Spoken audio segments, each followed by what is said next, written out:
जी नमस्कार। आप देख रहे हैं द न्यूज प्लेटफॉर्म। आज मेरे साथ दानिश सर हैं। एक ऐसा ब्रॉडकास्ट होने वाली है, बिहार में आए हुए हैं और इसके साथ साथ बहुत सारे बच्चों को एक नया देखा जाए तो अनुभव प्राप्त होने वाली है आज के इंटरव्यू से। सबसे पहले सर स्वागत है आपका। Thank you very much sir, बहुत बहुत शुक्रिया आपका। सर आप बिहार में आए, पहले ये बताइए बिहार कैसी लगी आपको? सर बहुत अच्छी लगी। मैं आपको बताऊं, जैसे ही हम एयरपोर्ट से बाहर निकले, जो जी टैक्सी ड्राइवर थे उनका जो व्यवहार था और जो उन्होंने हेल्प की, जी होटल ढूंढने से लेकर उन्होंने सजेस्ट करने से, ऐसा लग रहा था कि हमसे ज्यादा फिक्र उनको है हमारी।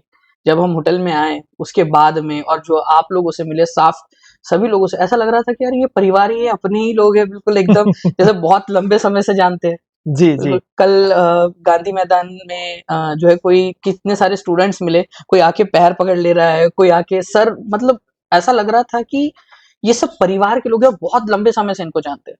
बहुत अच्छा कैसा लगा सर। अनुभव कैसा लगा? बहुत बहुत ज्यादा अच्छा लगा सर, बहुत ज्यादा अच्छा लगा। और मतलब दिल से सोचते हैं यहाँ के लोग, ये मुझे मतलब एक पूरी पता चला मुझे। शिक्षण प्रशिक्षण के लिए आपने सर जो एक संस्था बनाया, जी। टीचिंग परीक्षा, जी सर।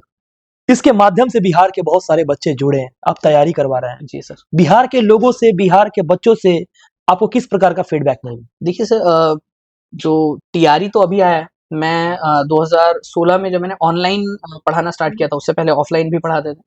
जब से 2016 से जब सीटेट वगैरह के कभी बच्चे प्रिपेयर करते थे, तब से बिहार के बच्चों का बहुत ज्यादा प्यार मिला, उस समय से। जी और जब हमने टीआरई लॉन्च किया ना, तो उस समय में भी बच्चों को ये था कि दानिश सर ने अगर सीटेट में हमने पढ़ा था उनसे, अब हम लोगों को ये करना है, आगे करना है।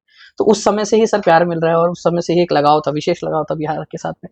मेरा जो बचपन का दोस्त था वहां पर में भी, हमारे यहाँ पर में, वो बिहार से था। तो एक एक अलग तरीके का इमोशनल अटैचमेंट भी है बिहार के साथ में। मुझे भोजपुरी सॉन्ग्स बहुत पसंद है। जी जी। सर आपने शिक्षक बनने का निर्णय लिया, जी आखिर क्या कारण रहा आपके लाइफ में? सर आपकी जर्नी कैसे स्टार्ट हुई? जी। एक्चुअली सर, हमारे यहाँ प्री आईएएस ट्रेनिंग सेंटर की एक एग्जाम होती है, वहां पर में हमारे राज्य से 120 बच्चों को चुनते हैं टोटल, जी जो सबसे बेस्ट थे। और उनको महाराष्ट्र सरकार अपने खर्चे पर पूरा ट्रेनिंग देती है। आईएएस आईपीएस ऑफिसर्स जो होते हैं वो आते हैं पढ़ाने, महाराष्ट्र कैडर के, वो लोग पूरा का पूरा देते हैं। बट मुझे वहां भी एक लग रहा था कि मुझे पढ़ाने में ज्यादा जी मजा आती है। मुझे मैं थोड़ा सा सॉफ्ट हार्टेड पर्सन हूँ। हमें वहां बताया गया था कि जब आप बन जाओगे, ठीक है, अभी आपको प्रिपेयर करा रहे हैं, और जब बन जाओगे तो आपको, अगर सरकार का आदेश है कि एक झोपड़पट्टी है वहां पर में बहुत सारे लोग रहते हैं, और आदेश आ गया कि इसको तोड़ना है। जी कितने बच्चे बिलख रहे हो, अपनी माँ से लिपट के रो रहे हो, ठीक है, घर टूट रहे हो, आपको आदेश का पालन करना है। मैंने ये सोचा कि भाई ये चीज मुझसे नहीं हो पाएंगी, क्योंकि मैं थोड़ा सा वहां पर मैं ये सोचूंगा कि एक चल जाएगा यहाँ पर मैं ये रहा, बट मैं तोड़ नहीं सकता, किसी इंसान को मैं फुटपाथ से हटा नहीं सकता। ठीक जी है, कि उसकी दुकान लगी, मुझे लगेगा कि यार ये घर पे जाकर क्या खिलाएगा। तो फिर मैंने सोचा यार दूसरा मेरा जो पैशन है पढ़ाना, इसको करते हैं फॉलो, और उन सारी चीज को सर फॉलो किया। और जी जी। मुझे एक चीज समझ में है कि जब अपने पैशन को आप फॉलो करते हो, जो आपको पसंद है, तो आपको उसमें भगवान भी आपका साथ देता है। सुपर नेचुरल जो पावर है वो आपका साथ रहती है। 2016 से आपने स्टार्ट ऑनलाइन किया के है, अंदर में ऑनलाइन के अंदर स्टार्ट किया। 2016 से पहले आपने मैं बीते ऑफलाइन, दौर में जो छात्रों के साथ मिले, ऑफलाइन भी मुलाकात हुआ ऑफलाइन के आपकी अंदर में भी बिल्कुल। और आपको ऑनलाइन भी मुलाकात हुआ जी। सारे बच्चों से। जी। आपकी अनुभव कैसी रही? जो ऑफलाइन रही वो कैसी रही और ऑनलाइन आपकी अनुभव कैसी रही? मतलब किस तरह से बच्चों के द्वारा आप इंटरेक्ट हुए और धीरे धीरे ये दौर लगातार चलते रहा। बीते दिन आप बहुत सारी ऑफलाइन बच्चों से भी मिले, ऑनलाइन बच्चों से भी मिले। क्या आपको किस तरह का अनुभव मिला? सर, ऑफलाइन के अंदर में एक ये तो होता है कि फिजिकल टच हम लोगों को मिलता है, लेकिन वहां ना एक लिमिटेशन होती है कि इतने ही लोगों के साथ आप जुड़ सकते हो। ऑनलाइन के अंदर में कोई सीमा नहीं है, आप कहीं पे भी जा सकते हो, कितने भी सारे लोगों की जिंदगी में आप परिवर्तन ला सकते हो। मुझे आज भी याद है कि 2017 में मुझे एक कॉल आया था आसाम से। उस बच्ची का फ़ोन आया और उन्होंने कहा कि सर मुझे ना, जब मैं कोर्स आपसे चाहिए था, आपको मैंने कॉल किया कि मेरे पास सर अभी पैसे नहीं है, मैं बाद में दे दूँगी तो चलेगा क्या? जी तो इतना क्यूटनेस के साथ में, और इतना उसकी जो उसने अपनी हालत बताई थी, तो मैंने उसको जितना था उसमें उसको कर दिया मैं, और मैं भूल भी गया। उसने पढ़ाई की, उसके बाद में मुझे कॉल आया, एकदम रैंडमली मैं ड्राइव कर रहा था, मुझे कॉल आया कि सर मेरा सिलेक्शन हो गया, वो जो सर पैसे बचे थे ना, मैं आपको ट्रांसफर कर दूं। मुझे इतना क्यूट लगा कि यार इतना समय हो गया, मैं भूल भी गया, और मैंने कभी सोचा भी नहीं था कि ये चीज होगी। उस दिन फुलफिलमेंट फील हुआ कि सर हम आसाम के एक ऐसे कोने में, जहाँ मैं जानता भी नहीं, बांग्लादेश के उस पार जाना पड़ेगा अगर मुझे जाना है तो क्रॉस करके, जी, ठीक है? और वहाँ मैंने एक ज़िंदगी चेंज कर दी, ठीक है? और ऐसे कई सारे बच्चे हैं जो जिनकी ज़िंदगी में हम चेंज लेकर आ पाए। जी। तो सर ये ऑनलाइन के माध्यम से हो पॉसिबल हो पाया। सर एक क्वेश्चन ये है कि आपका जो प्रबंधन है काम करने का छात्रों के साथ, ऑफलाइन से सर ऑनलाइन में आने का, इसके साथ-साथ बहुत सारे बच्चों को ज़्यादा से ज़्यादा शिक्षा देने का, ये प्रेरणा कहाँ से मिली? सर एक्चुअली मैं थोड़ा टेक्निकली बहुत स्ट्रॉन्ग था पहले से ही। टेक्नोलॉजी के अंदर में हमारे यहाँ एक एग्ज़ाम होती थी, Maharashtra state certificate in information technology. मैं स्टेट टॉपर था उसका, पूरा 100 परसेंटाइल आया था मुझे। तो उस समय से ही एक ये था कि टेक्नोलॉजी में एक था और मुझे पता था कि टेक्नोलॉजी की मदद से बहुत सारे लोगों तक पहुँचा जा सकता है। तो वहाँ से स्टार्ट किए धीरे-धीरे, धीरे-धीरे बहुत सारे चैलेंजेस आए, फाइनेंशियल चीज़ें। इवन कई सारे लोगों को ये नहीं पता है कि मैं बचपन में गवर्नमेंट स्कूल से पढ़ा हुआ हूँ, हिंदी मीडियम से पढ़ा हुआ हूँ पूरा। और उसके बाद में फिर अपना जब एजुकेशन मैंने किया है, तो मैंने एजुकेशन लोन के ऊपर में पूरा किया है। और जब मेरे पास में पैसे आए थे, तो सबसे पहले मैंने जाकर एजुकेशन लोन चुकाया कि जिस बैंक ने मुझे मदद किया उस समय में जब मेरे पास नहीं था, तो मेरा फर्ज़ बनता है कि अब आ गया है, उसको पहले उसको लौटाया जाए। तो इस तरीके से सर जर्नी चलती रही सारी की सारी और जी। आगे बढ़ते रही। ये सारा प्रेरणा थी कि यार अपन जो हमने झेला है वो अब बाकी लोगों को ना हो, बाकी लोगों की कैसे मदद कर सकते हैं।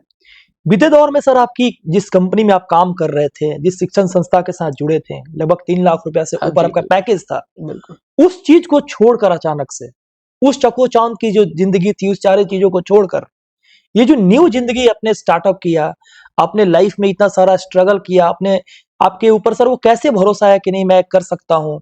आखिर वो मतलब रिस्क लेना आपके लिए कैसा रहा? मतलब किस तरह से रिस्क लिए?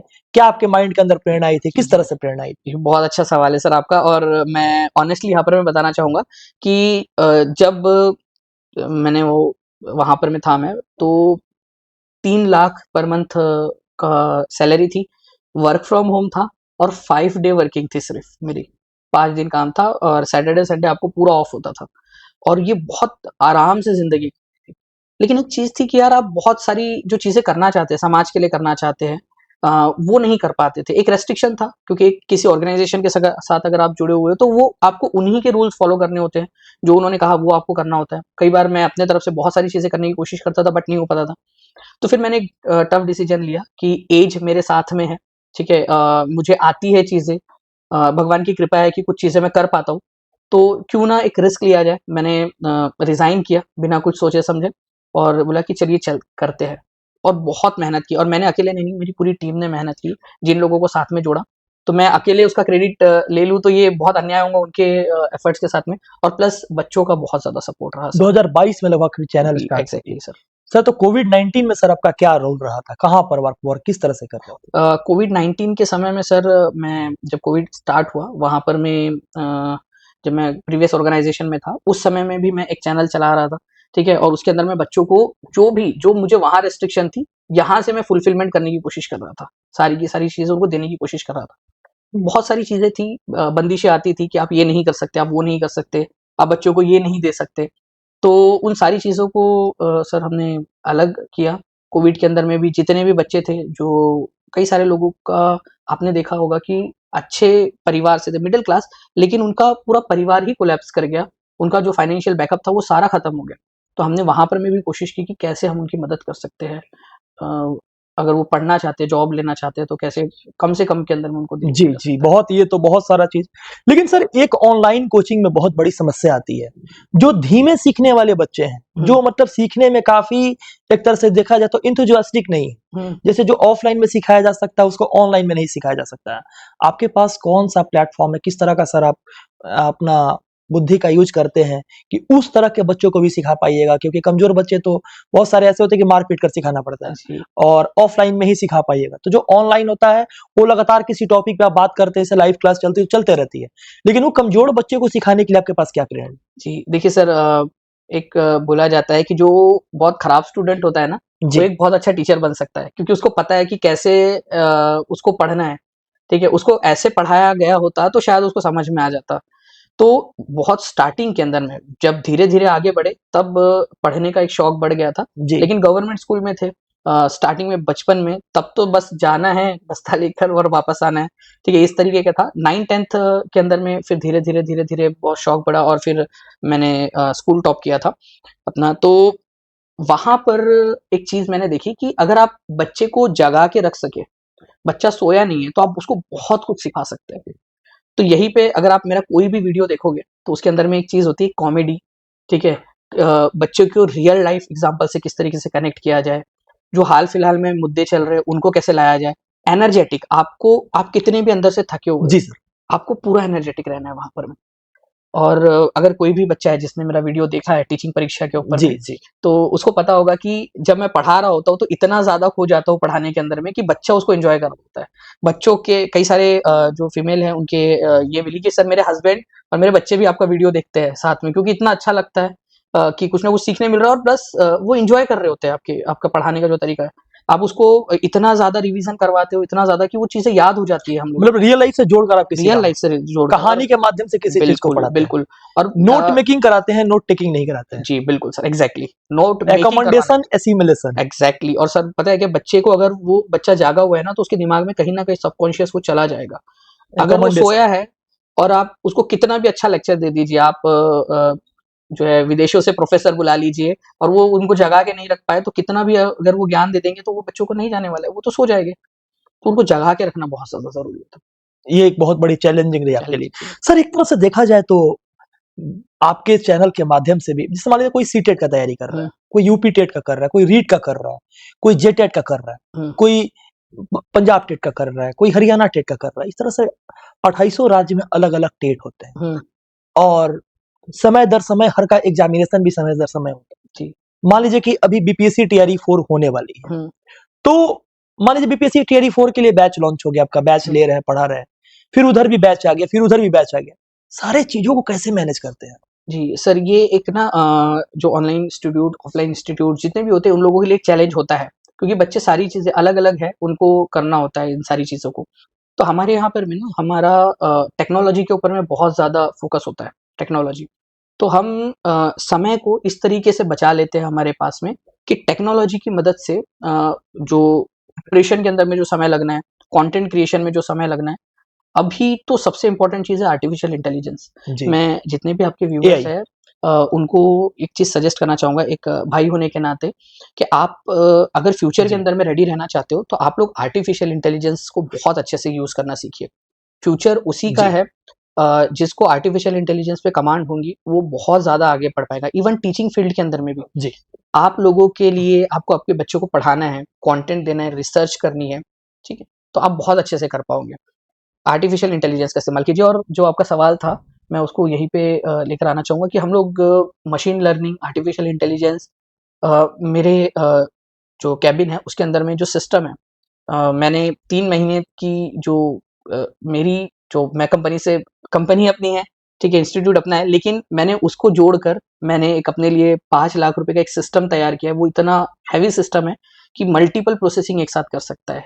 4-5 स्क्रीन एक हब साथ है। लगी होती है, हब है बिल्कुल, 4-5 स्क्रीन एक साथ लगी होती है और मेरा माइंड इस तरीके से ट्रेन्ड है कि मैं उन सभी स्क्रीन्स पर एक साथ काम कर पाता हूँ। ये एक भगवान की कृपा आप बोल सकते हो और एक ट्रेनिंग हुई भी है इस तरीके से। तो उन सारे लोगों को किसी को दिक्कत नहीं होती मतलब आप नहीं, कहीं से भी मैं देंगे। जब प्रिपरेशन कर रहा होता हूँ, जी, जब जी। मैं खुद काम कर रहा होता हूँ, तो मुझे जैसे किसी को अगर लग रहा है 2 घंटा, तो मैं शायद उसको 20 मिनट में कर पाता हूँ। आपका यूट्यूब सर मोनेटाइजेशन भी नहीं है। कैसे सब लोगों को कंपनी चलाते हैं, लोगों को पेमेंट करते हैं? किस तरह जी, से काम करते हैं सर? जी, जबकि आपका मोनेटाइज यूट्यूब नहीं है, आप पे कोई ऐड नहीं आती है। तो जी, सर ये किस तरह से वर्क करते हैं आप? इसका जी। क्या प्रोसेस है? जी। काफ़ी सारे लोग सर ये सवाल जो है ना वो पूछते हैं और बिल्कुल जायज़ भी है कि सर आपने ये बंद क्यों किया? कई बार होते जबकि हैं ना एक मंथ का 8 से 10 लाख रुपए का लॉस है आपका। Exactly sir. और लोग जब पूछते हैं ना तो वो एक ना एक एम्पैथी के साथ में पूछते हैं कि इसे क्यों आप इतना क्यों कर रहे हो? जी, बट ना सर एक इमेज आप इमेजिन कीजिए कि एक जी, माँ है, ठीक है? वो दिन भर का काम कर रही है, गृहिणी है, बहू है किसी की और वो रात में बैठकर एक बच्चे को अपने हाथ से सुला रही है और एक हाथ से मोबाइल देख रही है और उसको ऐड अगर बार-बार आ रहा है, तो आपको लगता है कि वो अपने बच्चे को सँभाल के और वो सारी चीज़ों को फ़ोकस कर पाएगी वो? एक बच्चा है जिसके पिताजी बीमार है और वो चाहता है कि मैं जल्दी-जल्दी से उनकी सेवा भी कर लूँ और अपनी पढ़ाई भी कर लूँ। कितना डिस्ट्रैक्शंस होंगे उसको, मतलब इतना सोचते हैं समाज इतना के ज़्यादा लोग। बिल्कुल सर। और ये सारी चीज़ों को देखते हुए ही हमने ये डिसीजन लिया था कि एड्स नहीं आएँगे, ठीक है? बच्चे को पूरा अच्छे से पढ़े। अगर एक बच्चा मेरा आधे में से छोड़कर चला जाता है किसी भी कारण से, या उनकी सास उनको नहीं पढ़ने दे रही है, या जो वीडियो वो 1 घंटे में कवर कर सकता था, जी, एड्स के कारण उसको 1.5 घंटा लग गया और वो नहीं देख पाई, जी। तो उसका पाप तो ऑब्वियस सी बात है हम लोगों के ऊपर में आएगा ये चीज़। और भगवान मुझसे ये पूछेगा कि जब तुम कर सकते थे और वो दे रहा है, हम ऐप के अंदर में जो है जितनी भी चीज़ें हैं, वो सारी चीज़ें टेक्नोलॉजी की मदद से हम लोग उसको कवर अप कर लेते हैं के अंदर में। इतना सारी सर काम रहती है, इतने जी, सारे सिलेबस रहते हैं, टीम है, सारे 2800 राज्य में अलग-अलग माध्यम से पढ़ाना-लिखाना। जी। सबको मैनेज करने के बाद आप कैसा फ़ील करते हैं जब सोने का समय आता है, रात होती सर है? सबसे इम्पोर्टेंट चीज़ थी, हमारे यहाँ पर में एक एम्प्लॉयी, उसको हमने जॉब दी थी। हमने 5 लोगों को इस तरीके से किया था, सोशल रिस्पॉन्सिबिलिटी के तौर पर हमने उनको जॉब दी थी कि वो झोपड़पट्टी में रहते थे और उन्होंने किसी एक इंस्टीट्यूट से कंप्यूटर का कोर्स किया था। हमने वहाँ से उनको हायर किया कि यार एक रिस्पॉन्सिबिलिटी ये भी करते हैं हम कि हमें इनको जॉब देनी है। एक अ, बच्ची है, वो 19 साल की है और उसके पिताजी ऑटो चलाते थे। कोविड के समय में बस ऑटो लिया था उन्होंने और वो लग गया लोन पर और को लॉकडाउन लग गया, उनका पूरा बर्बाद हो गया, पूरा उनका सब कुछ गिरवी रह गया था। उस लड़की ने जब सैलरी उसकी आई दूसरे मंथ की और उसने एक फ़ोन ली और अपने पापा को गिफ्ट की, और वो पहले मुझे आकर जब दिखाया ना उसने कि सर पहले मैं आपको दिखाना चाहती हूँ क्योंकि आपकी वज़ह से मैं अपने पापा के लिए, 3 बहनें हैं, कोई भाई नहीं है। तो सर वो एक फुलफिलमेंट हुआ कि यार उनके घर में हम कर पा रहे हैं। जो शायद से वो जो अनाज आता था, लोगों को मिलता था कि कोई डोनेट करके जा रहा है, उसके ऊपर उनका गुज़ारा हो रहा था। और जब मैं उनको जॉब देकर उनके घर में आज खाना बन पा रहा है, तो फुलफिलमेंट होता है सर, अच्छा लगता है कि यार कुछ तो किया है समाज के अंदर में आके। बीपीएससी टीआरई 4 के चर्चा के पहले मैं पूछूँगा सर, बिहार के बच्चा डोमिसाइल माँग रही है जी, और लगातार दर देखा जाए तो ट्विटर के माध्यम से हम भी या बिहार के बच्चों के लिए बीते दौर में मेहनत करना, लड़ाई करना वैकेंसी के लिए मेरी बेटी बहुत सारी चीज़ों काम हुँ, हुई। सर आप डोमिसाइल का सपोर्ट करते हैं? बिल्कुल क्योंकि सर। हर एक राज्य अपने-अपने राज्य में डोमिसाइल सपोर्ट कर रही है। डोमिसाइल के माध्यम से एक परसेंटेज रखी है कि नहीं डोमिसाइल रहेगा उस राज्य में। बिहार के डोमिसाइल के लिए आप सपोर्ट करते हैं? बिल्कुल सर, एक्चुअली जो है ना, अगर सारे राज्यों के अंदर में ऐसा होता कि भाई सभी लोग जाकर दे पाते, तो शायद ये आपका प्रश्न नहीं होता। लेकिन जब बाकी राज्यों के अंदर में ये चीज़ है और बिहार के अंदर में नहीं है, तो बिहार के अभ्यर्थियों के साथ में एक अन्याय है ये एक तरीके का। तो मुझे लगता है कि एक परसेंटेज होना चाहिए और बिहार के बच्चों को उसके अंदर में मौका मिले, क्योंकि बाहर जाकर वो नहीं दे पाते। बाहर जाकर कभी भी जाएँगे वो, तो उनको बाहरी ही बोला जाएगा कि बाहर से आया है ये, धुतकार दिया जाता है। इवन वैसे ही जब अगर कोई यहाँ भी आएगा तो वो होगा, ये एक ह्यूमन टेंडेंसी है। तो मुझे लगता है कि एक डोमिसाइल की पॉलिसी आनी चाहिए, जो बिहार के बच्चे हैं, क्योंकि उनको कोई और ऑप्शन तो उनके पास में है ही नहीं फिर, क्योंकि अगर वो आसाम जाते तो आसाम में तो वहाँ के लोगों को ही मिल रहा है। अगर आप महाराष्ट्र जाते हो वहाँ के लोगों को मिल रहा है, आप गुजरात जबकि सर जाइए आप वहाँ पर भी चल रहा है। जबकि आप बिहार से नहीं है, बिहार के बच्चों के लिए इतना सोच रहे हैं। मैं आप सबको कहेंगे यही चीज़ कि अगर सर डोमिसाइल की सर भी मांग कर रहे हैं तो सरकार को इस चीज को समझना चाहिए क्योंकि बिहार एक बहुत गरीब राज्य है और बिहार बीमारू राज्य में सबसे अव्वल स्थान पर है और बिहार की स्थिति देखा जाए तो शिक्षा का क्षेत्र हो या स्वास्थ्य का क्षेत्र हो या किसी भी क्षेत्र को उठाकर देख लीजिए अगर 2005 की अपेक्षा देखिए या 1990 की अपेक्षा देखिए आज की अपेक्षा देखिए तो बीते दौर में जो घटना घटते जा रही है आज भी वही हो रही है लेकिन सर के तरफ से इतना बड़ा वर्ड कहा गया टीचिंग परीक्षा की तरफ से इतना बड़ा एक छोटी सी मोटिवेशन आपको मिली होगी तो आप लोग भी शायद हमको लगता है कि अमल कीजिएगा और दानिश सर जो जितनी सारी बातों को बताएं हम जहां तक सोच रहे हैं कि बिहार के बच्चों के लिए एक बहुत बड़ा उत्तरदायित्व तो साबित होने वाला है और टीचिंग परीक्षा को हम भी धन्यवाद कहेंगे यहाँ से इसलिए कहेंगे क्योंकि सर आज डोमिसाइल के बारे में खुलकर बोले जी सर, मैं सर बिल्कुल इस एक बात को क्वेश्चन सपोर्ट करता आपके लिए ये भी रहा कि छात्र के लिए बहुत सारे बच्चे ऐसे हैं सबकी सरकारी नौकरी नहीं होती है हूँ। हुँ, मान लीजिए कि वैकेंसी आई आपको 87,000 पे हुँ, और लगभग इसमें अप्लाई किए कैंडिडेट 7 लाख जी, 8 लाख तो यानी 6,30,000 बच्चे तो बच गए बच गए, बिल्कुल। तो जब 6,30,000 बच्चे बच गए उनके लिए आपका क्या प्लान हो सकता है जी, देखिए सर, हमेशा मैं ये कहता हूँ कि सारे के सारे जो है ना, जैसे एक कहावत भी है कि सारे अंडे अपने एक ही बास्केट के अंदर में नहीं रखने चाहिए आपने। जब आप लोग प्रिपरेशन कर रहे हो तो सबसे पहली बात तो ये है कि आपके पास में और भी बहुत सारी एक चीज़ होती है कि आप अलग-अलग एग्ज़ाम्स में बैठ सकते हो। एक तो कुछ परसेंटेज वहाँ पर में अकोमोडेट हो जाता है। कि बहुत सारी और एग्जाम्स है, आपकी ज़रूरत भी है बिहार को कि आप जैसे काबिल अधिकारी जब बनेंगे तो बिहार का भी जो है वो उत्थान होगा, क्योंकि अभी हमने देखा कि रोस्टर वगैरह के अंदर में इतनी लेट लतीफ़ी की गई जिसकी वजह से लाखों घरों के अंदर में इंतजार बढ़ता जा रहा है। वो लोग अपने त्योहार ठीक से नहीं मना पा रहे क्योंकि उनके पास में अच्छे अधिकारी नहीं है हमारे यहाँ पर में कि वो स्पीड में काम कर सके। दूसरी चीज़ ये है कि मैं सरकार हम सब लोगों को मिलकर सरकार से ये आह्वान करना चाहिए कि इंडस्ट्रियलाइजेशन को बढ़ावा दिया जाए। एक ऐसा एटमॉस्फेयर क्रिएट किया जाए जहाँ से इंडस्ट्रीज यहाँ पर में आकर लगे।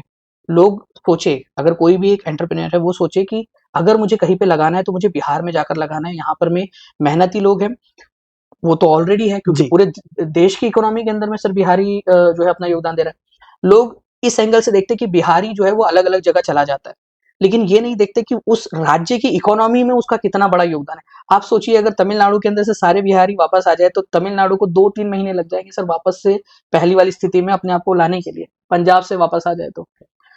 ये सारे जगह पे बिहार, उत्तर प्रदेश, झारखंड, ये जो बच्चे हैं ना ये बहुत बड़ा योगदान दे रहे हैं अपना, ये कोई रिकॉग्नाइज नहीं करता इस चीज को। दूसरी चीज जैसे आपने कहा कि जो बच्चे हैं उनके लिए इंडस्ट्रियलाइजेशन लाकर उनके लिए जॉब क्रिएट करवाना यहाँ पर में जरूरी है बहुत। जी, आप बैंगलोर का एग्जाम्पल ले लीजिए सर, बैंगलोर के अंदर में क्या किया गया, आईटी पॉलिसी वहां पर में लाई गई, इंफॉर्मेशन टेक्नोलॉजी की बहुत सारी कंपनीज वहां पर में सेटअप हुई, वहां के लोगों को रोजगार मिल रहा है।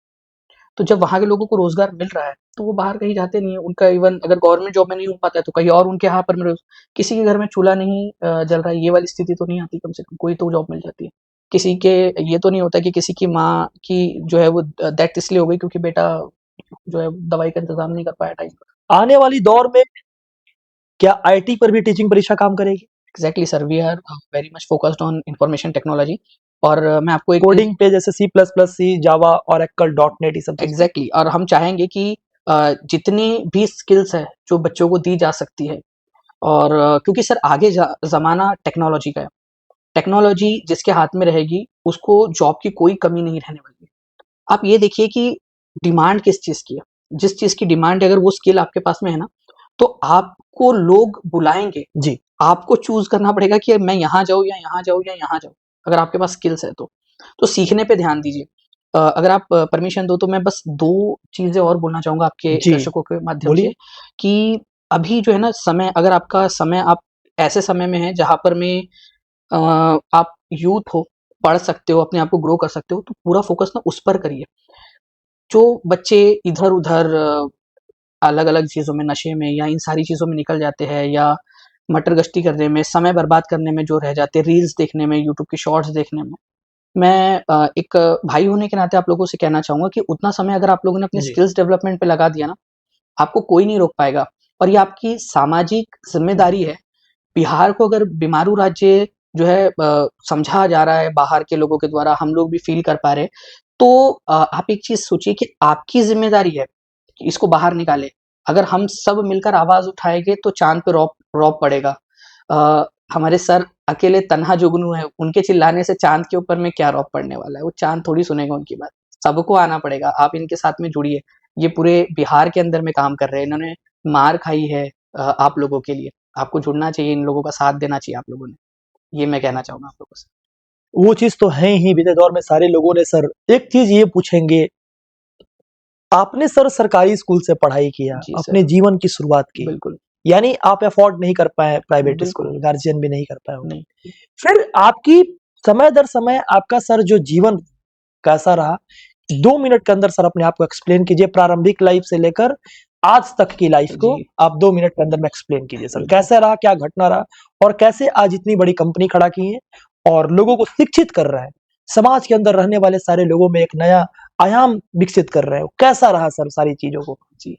बिल्कुल सर, सबसे पहला मोटिवेशन तो ये था कि जब घर में जब स्ट्रगल देखते हो ना आप लोग, तो आप लोगों ने ये सोचना है कि इसको मैं कैसे दूर कर सकूँ। कई सारे लोगों को मैंने देखा है कि घर पे देख रहे हैं स्ट्रगल हो रहा है, फिर भी कुछ नहीं सीख रहे हैं, ठीक है? उसको दूर करने का नहीं सोच रहे। और अपने माता-पिता को परेशान कर रहे हैं, ये बहुत खराब बात है। आप लोगों ने ये सोचना चाहिए कि अगर आपके माता-पिता स्ट्रगल कर रहे हैं, तो आप कैसे आप उनके जीवन को बेहतर कर सकते हो। तो मेरे अंदर में सबसे पहले तो ये मोटिवेशन था। सरकारी स्कूल से ही पढ़े हैं, 12th तक का मेरा एजुकेशन पूरा सरकारी स्कूल से हुआ जी, हुआ है। 11th-12th भी मैंने गवर्नमेंट स्कूल से ही किया हुआ है। वहाँ पर मैं जब 10th तक था तो शायद हमारी ₹170 फीस होती थी, 10th के अंदर में भी। पूरा साल भर की सिर्फ 170 रुपए। आजकल के बच्चों का तो शायद मंथली इतना ज़्यादा फीस होता है प्राइवेट स्कूल्स में। तो इस उससे हमने पढ़ा है, स्कूल से ही किताबें भी मिल जाती थी, कपड़े भी मिल जाते थे, ऐसे स्कूल से हम लोगों ने पढ़ा है। लेकिन ये एक चीज़ थी कि सीखना है, आगे बढ़ना है, कुछ ना कुछ करना है, घर के जो हालात थे उसको सुधारना है। मैंने अपना ग्रेजुएशन एजुकेशन लोन लेकर किया है। जी, बताएँ। मैंने एजुकेशन लोन को जैसे ही मैंने काम स्टार्ट किया, उसके बाद में मैंने सबसे पहला काम ये किया कि मेरा एजुकेशन लोन जी, मैंने जी। क्लियर किया। क्योंकि जिस बैंक ने मेरी मदद की थी उस समय में, क्योंकि मेरे पास कोलैटरल रखने के लिए भी कुछ नहीं था, नहीं था। ठीक है? तो उस समय में मैंने वो वापस किया। प्लस मेहनत करते गए और जब आप मैंने जैसे अभी थोड़ी देर पहले कहा आपसे, अगर जी, आपके पास में स्किल्स है ना, तो आप स्किल्स के माध्यम से आपको लोग बुलाएँगे, ठीक है? और मुझे पता ही नहीं चला कि जब मैं 1500 रुपए महीने में काम करता था, अपने होम ट्यूशन पढ़ाते थे ग्रेजुएशन के समय में मैं दिन भर कॉलेज से आने के बाद मैं रात में जाता था होम ट्यूशन पढ़ाने के लिए, 1500 रुपए मिलते थे उस समय में, बहुत साल पहले, आज से 14 साल पहले। तो उस समय में 1500 रुपए से स्टार्ट करते कब 3 लाख रुपए महीना पहुँच गए, मेहनत के दम पे, पता ही नहीं चला। लेकिन ये चीज़ थी और एक क्वेश्चन ये है, बिहार के साथ बीमारू राज्य में तो सबसे बहुत आसान पे है। आप सर कौन-कौन सा कोर्स लॉन्च कर रहे हैं? जी, और हम आपसे एक रिक्वेस्ट करेंगे, हाथ जोड़ के रिक्वेस्ट करेंगे इस चीज़ प्लीज़, के, प्लीज़। कि बिहार के बच्चे अफोर्ड नहीं कर पाते उतने पैसे। हुँ, मतलब किस तरह का कोर्स है और क्या-क्या लॉन्च करने वाले हैं? और दूसरी चीज़ ये कि आप आगे उन लोगों को शिक्षा किस-किस वे में दीजिएगा? जैसे टीचिंग परीक्षा टीआरई 4 के बारे में सोच रही है। इसके साथ-साथ और क्या-क्या सोच रही है? जी, ये बिल्कुल। अंतिम क्वेश्चन है मेरी। हुँ, और कैसे कोर्स लॉन्च कर रहे हैं? किस तरह से और लोगों को जोड़ेंगे? क्या फ्री ऑफ कॉस्ट में कौन-कौन सी कोर्स होगी? क्या आपकी सर तरीका है आगे का? क्या आप सोच रहे हैं बच्चों के बारे में? ये थोड़ी बता दीजिए सर। बिल्कुल। सर सबसे पहली चीज़ अगर मैं यहाँ पर मैं आपको बताऊँ कि जैसे टीआरई 4 के बारे में आपने पूछा, तो जब हम टीआरई 4 का कोर्स हम बच्चों को देते हैं, सबसे पहले तो बहुत ज़्यादा अफोर्डेबल प्राइस के अंदर में, ₹1000 भी नहीं लगते सर, उससे भी कम के अंदर में हम लोग जो है दे देते हैं। प्लस उसके साथ में जो ऐड ऑन्स है, वो सारा का सारा फ्री होता है। आप सोचिए कि जैसे ही 70th बीपीएससी आई, 70वीं बीपीएससी, हमने बच्चों से कोई चार्ज नहीं किया। हमने उनको जितने भी बच्चे टीआरई 4 में थे हमारे, उन सभी को हमने एक बुकलेट प्रोवाइड की ई-बुक के फॉर्मेट के अंदर में, जिसमें बिहार के जितनी भी एग्ज़ाम्स हुई अब तक, उनके जो क्वेश्चन्स थे वन लाइनर फॉर्मेट में हमने अवेलेबल करा दिया। हिंदी, इंग्लिश दोनों में। जो भी हमें खर्च आया, उसका जो हमें बैंडविड्थ यूज़ हुई हमारी, वो हमने बियर की, हमने फ्री ऑफ कॉस्ट अवेलेबल करवा के दिया। हमने जितने भी पेपर्स थे अब तक के जी, टीआरई के, वो सारे बच्चों को हम लोगों ने दिए। अब जब हमने वो बुकलेट दी थी वन लाइनर, उसके अंदर में कोई ऐसा क्वेश्चन नहीं था कि सिर्फ टीआरई के क्वेश्चन थे, उसमें सारे क्वेश्चंस थे। बिहार की बीपीएससी से लेकर बीएसएससी ने जो क्वेश्चंस पूछे सारे के सारे, ताकि ये बच्चे इसी कॉस्ट में 70वीं बीपीएससी की भी अपनी प्रीलिम्स की तैयारी कर सके, जी। ठीक है? बाकी और जो एग्जाम्स है उसकी भी तैयारी कर सके, नेशनल लेवल पे कई सारी एग्जाम्स होती है, उनकी तैयारी कर सके। तो इसके लिए एनसीईआरटी सारी की सारी हम लोगों ने अवेलेबल करवा दी उनको। जी। इसके अलावा वैदिक मैथ्स का एक कोर्स होता है जो कई जगह पे हज़ारों रुपए में जाता है, हमने उनको फ्री ऑफ कॉस्ट दे दिया बच्चों को सारी। हम बच्चों को मोटिवेट करने के लिए हमने ये रखा हुआ है, जैसे आपने कहा कि जो गरीब बच्चे होते हैं या जो असक्षम है, जो नहीं कर पा रहे, मैं आपको एक चीज़ बताना चाहूँगा कि हमारे यहाँ पर में ना, जो भी अगर कोई हैंडीकैप बच्चा है, अगर कोई आता है, ठीक है? और वो कहता है कि सर ये मेरा सर्टिफ़िकेट है, एक्चुअल में मैं हैंडीकैप हूँ। हम उसको जितना भी जो हमारा सिर्फ़ इंटरनेट हैंडलिंग चार्ज है, जो ट्रांज़ैक्शन के लिए लग रहा है, उसका कोर्स ऐड करने के लिए, ठीक है? और जो भी बस उतना जो खर्च हो रहा है, वो लेकर उसको हम फ्री ऑफ कॉस्ट ऐड कर देते हैं। यानी जो बच्चे देख रहे हैं वीडियो को एक बात बता देते हैं, जैसे टीचिंग परीक्षा का तरफ से एक बहुत अच्छा चीज़ है ये कोर्स, मतलब जो फिजिकल हैंडीकैप्ड है उनके लिए मैं बोलना चाहता हूँ। लगभग फ्री ऑफ कॉस्ट में आपको कोर्स मिल रही है। मतलब आपको करना क्या है कि ऐसा कुछ मैं प्रचार नहीं कर रहा हूँ। जैसे किसी को लग रहा है कि प्रचार करूँ, प्रचार नहीं कर रहा हूँ। अगर आपको लगता है कि नहीं मुझे पढ़ना चाहिए इस जगह पर आकर, इस प्लेटफ़ॉर्म पे हम कुछ सीखे हैं और सर का जो सोच है एक तरह से देखा जाए तो हम जहां तक देख रहे हैं कि बहुत अच्छा सोच है इनकी सर की। तो अब लास्ट में यही चीज कहेंगे कि अगर आप इसको देख रहे हैं, जुड़ना चाहते हैं, तो फिजिकल हैंडीकैप्ड जो भी लोग हैं वो जुड़ सकते हैं और एक बार जो नंबर होगी सर आप उसमें बिल्कुल, प्रोवाइड मैं करा बता दीजिएगा। देता हूँ और आपके पहचान में भी जितने लोग होंगे ना, आप उनको भी बताइए। और इस चीज़ को लेकर मैं ही नहीं, मेरी पूरी टीम जो है बहुत ज़्यादा सेंसिटिव है कि अगर हम किसी की भी मदद कर सकते हैं, उनको अपनापन फ़ील हो सके, उनको लगे कि हमारे साथ कोई है, जी, तो इससे ज़्यादा बड़ी जो है ना कोई चीज़ नहीं हो सकती, एक दुआ ही मिलती है। जी, मैं नंबर आपको बता देता हूँ, 7611101101। एक दूसरा नंबर भी है 9697888844। इन दोनों में से किसी भी नंबर पे आप कॉल कर लीजिए, या अगर कॉल ना लग पाए तो व्हाट्सएप कर दीजिएगा। जी, आप अपने सर्टिफिकेट दिखा दोगे तो टीम आपको बिल्कुल जितनी मदद हो सकती है ना, सारी की सारी करेगी। हमने कल्चर ही ऐसा डेवलप किया है हमारे ऑफिस के अंदर में कि एम्पैथी रखनी है आपने। आपने सोचना है कि जी, आप उसकी जगह होते तो आपको कैसे फील होता। जी। ये सारी चीज़ों के लिए। कल नीतीश जी से मिले, कैसा महसूस हुआ? गांधी सर मैदान बिहार का कैसा लगा थोड़ा जी बच्चे? अच्छा लगा सर। और दूसरी चीज़ ये थी कि हमने एक प्रस्ताव भी दिया है कि जो सक्षमता परीक्षा होती है, अगर बिहार सरकार चाहे तो हम हमारा प्लेटफॉर्म जो है वो उपलब्ध करा सकते हैं उनको, उनकी प्रिपरेशन के लिए। अ, जितने भी लोग हैं जो करना चाहते हैं, अगर वो लोग अच्छे से ट्रेंड होंगे तो वो बच्चों को ज़्यादा अच्छे से पढ़ा पाएंगे, बेहतर शिक्षा दे पाएंगे उन लोगों को। तो अगर सरकार को चाहिए, हम सरकार से कुछ भी नहीं मांग रहे, हमारे पास में प्लेटफॉर्म है, हमारे पास में बैंडविड्थ है, हमने एक सिस्टम डेवलप किया हुआ है, आर्टिफिशियल इंटेलिजेंस का हम लोग इस्तेमाल करते हैं। अगर उनको चाहिए तो वो उसके ऊपर में विचार कर सकते हैं। अब बाकी उनका है बेसिकली मेन चीज़ कि वो चाहते हैं कि नहीं, जी। क्योंकि बहुत सारे एंगल्स आ जाते हैं, पॉलिटिकल एंगल्स आ जाते हैं, उन लोगों की भी मजबूरियाँ होती है। हमने हमारा प्रपोज़ल दे दिया है, अब उनकी मर्ज़ी है। अंत में छात्रों के लिए क्या सूचित कीजिएगा और बिहार वासियों के लिए क्या सूचित कीजिएगा? डोमिसाइल बोले बहुत अच्छा लगा। और अंत में सर यही कहेंगे कि बिहार वासियों के लिए क्या आपका सूचना रहेगा, बिहार के बच्चों के लिए क्या रहेगा, और डोमिसाइल नीति के लिए क्या बच्चों को सोचना चाहिए? बिल्कुल। ये बता दीजिए। देखिए एक चीज़ थी कि तेरे अपने तरसते हैं तेरी किरणों को, तू किस गली में, किस जहाँ में जाकर रोशन हुआ। बिहार के अंदर में बहुत ज़्यादा टैलेंट है, लेकिन वो बाहर चला जाता है, ठीक है? हमें कोशिश करनी चाहिए कि उसको रोकें यहाँ पर में। और जैसे सर ने कहा कि डोमिसाइल के बारे में, तो मैं बिल्कुल इस चीज़ को मानता हूँ कि कुछ परसेंटेज जो है वो बिल्कुल एक रिज़र्व्ड होना चाहिए कि बिहार के बच्चे उसमें भरेंगे, और बाहर के जो स्टूडेंट्स हैं उनके लिए एक अलग कोटा। इस तरीके से जब हम मैनेज करेंगे तो बिहार का टैलेंट बिहार में रुकेगा। और ऐसा नहीं है कि बिहार के बच्चों में टैलेंट नहीं है, वो बाहर जाकर इकोनॉमी को सपोर्ट कर रहे हैं, दूसरे राज्यों को सपोर्ट कर रहे हैं। और जो आवाज़ उठाई है ना, मैं बिल्कुल उनके साथ में हूँ इस चीज़ को लेकर। और आप ही लोगों को करना है।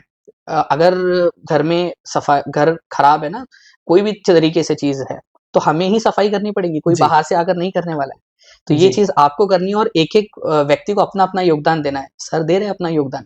उन्होंने चलिए अपनी सारी चीज़ें छोड़ी है, तो आप लोगों का भी फर्ज़ बनता है कि आप लोग उठे और बिल्कुल काम पर लग जाइए, बिहार को इस चीज़ से निकालने के लिए। चलिए बहुत अच्छा सर, आपने टाइम दिया इतना, थैंक यू सर। इसके लिए धन्यवाद। और सबसे पहले ये कहेंगे कि बिहार में आए हैं, आपका एक स्वागत फिर से कहें। बहुत-बहुत शुक्रिया सर। और धन्यवाद इस चीज़ को कि आप लोगों ने सुना और देखा इस पूरे ब्रॉडकास्ट को। और साथ-साथ में ये भी कहेंगे कि सर जो कहें एक बार अमल करके भी देखिए आप लोग क्या होता है और कैसी आपकी ज़िंदगी रहती है। धन्यवाद। Thank you.